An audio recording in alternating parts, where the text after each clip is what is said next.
Hello and welcome to the Evercade Retreat. Gene Joke here, and today I'm adding the water margin from the Pico Collection 1 to my ever-growing list where I rank every Evercade game ever.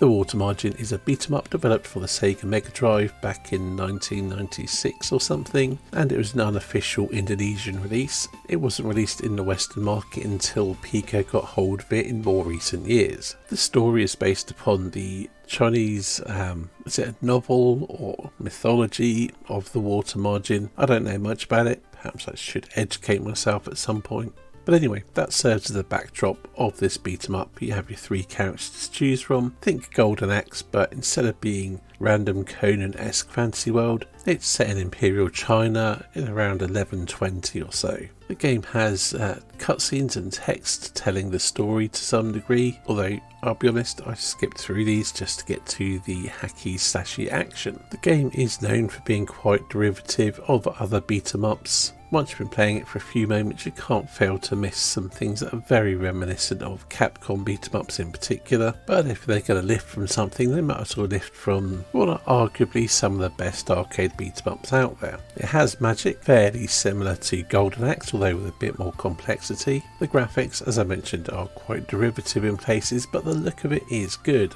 Actually, I think this is one of the better looking Mega Drive beat 'em ups I've played, outside of Streets of Rage. It might be the vibrant graphics, but I'd argue in some ways it's better looking than many of the Golden Axe games on the system. On the audio front, things are strong as well. The basic sound effects do the job, and there's some really rousing music which really suits the action, and the gameplay is surprisingly decent.